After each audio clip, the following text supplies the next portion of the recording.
संघर्षों के साए में असली आजादी पलती है, इतिहास उधर मुड़ जाता है जिस ओर जवानी चलती है।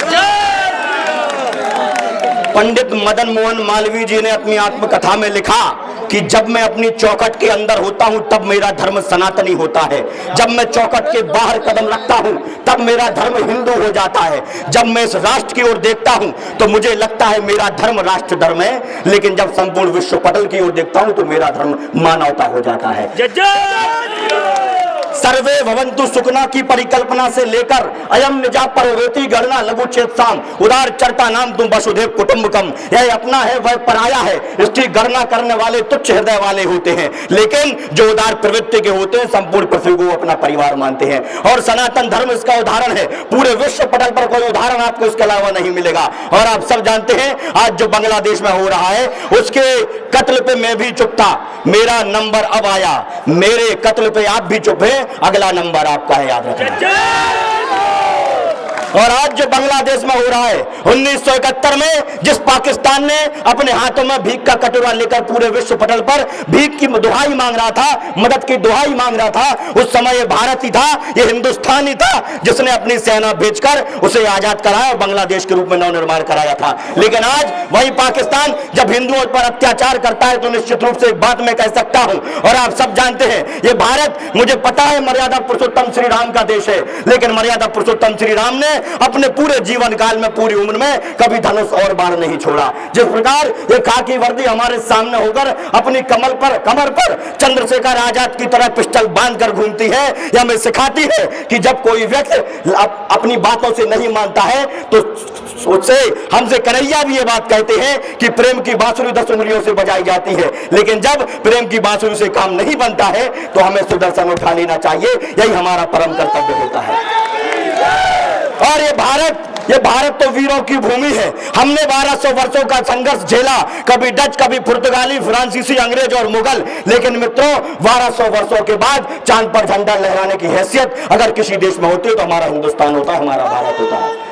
लेकिन आज हम अपने नौकरी घर परिवार में इतने व्यस्त हो गए, बच्चों में इतने मदमस्त हो गए कि हमें अपने धर्म अपने देश के बारे में सोचने की तनिक भी चिंता नहीं है। मैं आपसे निवेदन करता हूं, घर परिवार व्यापार बाजार के लिए आप 24 में से 23 घंटे दें, लेकिन उन 24 घंटों में से 1 घंटे अपनी मातृभूमि अपनी भारत में अपने धर्म सनातन के लिए अपने कुर्बान कीजिए। नहीं तो एक बात याद रखना, जो व्यक्ति अपने धर्म को नष्ट करता है आने वाले समय में वो धर्म उस व्यक्ति को भी नष्ट कर देता है। जिन लोगों ने राम के सबूत मांगे आज वो अपनी पार्टी और अपने जनसत्ता का सबूत पूरे देश में पूरे विश्व पटल पर मांग रहे हैं। इसलिए मैं आप सबसे निवेदन करता हूं, जब गुरु गोविंद सिंह के 4 पुत्र 2 चमकौर के युद्ध में शहीद हो गए और 2 सरहिंद की दीवार में चुनवा दिए गए तो गुरु माता ने गुरु गोविंद सिंह से कहा कि हमारे 4 बेटे थे और चारों मारे गए, हमारे पास अब बचा क्या है? तो उन्होंने कहा इन पुत्रन के वास्ते वार दिए सुत 4 और 4 मरे तो क्या हुआ, जीवित क्यों रहा।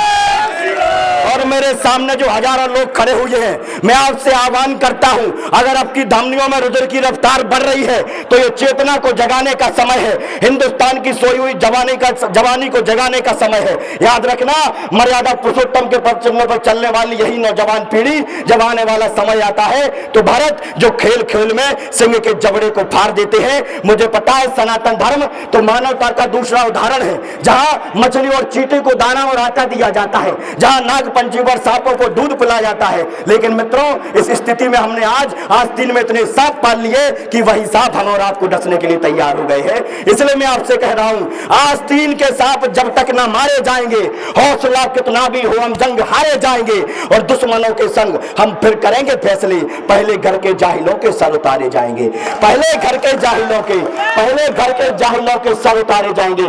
इसलिए सनातन धर्म को जीवित तो है ही, इसे कोई मिटा नहीं सकता। पूरा विश्व पटल, और जब शेख हसीना जिसका विद्रोह बांग्लादेश में हुआ उन्होंने भारत को छोड़ा, आप सब जानते हैं पूरे विश्व पटल पर सैकड़ों इस्लामिक देश है, लेकिन ये भारत की धरती का चमत्कार है कि सैकड़ों इस्लामिक देशों को छोड़कर वो नारी जानती थी, वो प्रधानमंत्री शेख हसीना जानती थी कि पूरे विश्व में अगर सर्वाधिक नारियों का सम्मान यत्र नार्यस्तु पूज्यन्ते रमन्ते तत्र देवता अगर कहिए तो भारत माता केवल है। इसलिए उसने भारत में शरण ली, किसी दूसरे इस्लामिक देश में नहीं गई शरण मांगने के लिए। ये भारत की मिट्टी का चमत्कार है। लेकिन आज जब हमारे वहां हिंदू भाई, जहां बताया गया कि 47 के आसपास वहां 22% हिंदू हुआ करते थे, आज महज 7% बचे हैं। हमने अल्पसंख्यकों को अपनी गोद में बिठाया है।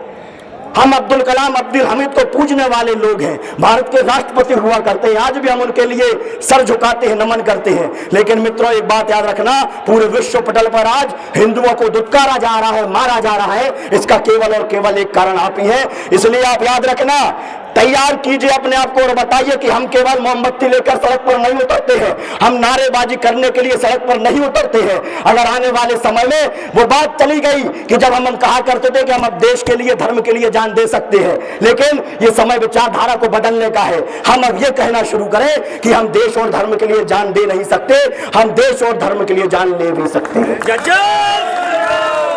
और लोग आज हिंदुओं को कट्टरता कहने लगे कि वो कट्टर हो गए हैं। माफ करें, कल तक हम अपने दुश्मनों के और हिंदुओं पर प्रश्न चिन्ह लगाने वाले लोगों की बात शांतिपूर्वक सुन लिया करते थे, खामोशी से सुन लिया करते थे, क्योंकि मजबूर और कायरता होने का प्रमाण हम उन्हें देते थे, इसलिए हम कट्टर नहीं थे। आज हमने सच के खिलाफ आवाज उठाना बुलंद कर दी और खचाती ठोककर मैदान में खड़े होना शुरू हो गए, तो सामने वालों को लगता है हम कट्टर हो गए। माफ करना, अगर हम कट्टर नहीं बनेंगे तो काट दिए जाएंगे, इसलिए हमें कट्टर होना पड़ रहा है। भ्रात को जो तात के समान पूजते सदैव, ऐसे अनजो को प्यार बांटना जरूरी है। गलतियां जो करता है जानबूझ कर वह, कोई भी हो गलतियों पर डांटना जरूरी है। अरे पौध है गुलाब की तो सींचते संवारते हैं, पेड़ हो बबूल का तो छांटना जरूरी है। और क्षमा योग्य हो तो हम क्षमादान करें, किंतु शिशुपाल हो तो शीश काटना जरूरी है। अपनी आवाज को मुखर करें, दोनों हाथ उठाकर तालियों के साथ तालियां बजानी है और मेरे साथ जय घोष भी लगाना है। इस आवाज को बुलंद करना है और आने वाले समय में, आज तो हमने युद्ध के मैदान में खड़े होकर माइक और झंडा उठाया है, आने वाले समय में अगर हिंदुओं को जरूरत पड़ी तो हम तलवार और डंडा लेकर भी मैदान में उतर सकते हैं, याद रखना। दोनों हाथ उठाकर मेरे साथ जय घोष लगाए तालियों के साथ। जय जय श्री राम, जय जय श्री राम। तालियां भी आपको ही बजानी है। जय जय श्री राम, जय जय श्री राम। भारत माता की, भारत माता की, भारत माता की।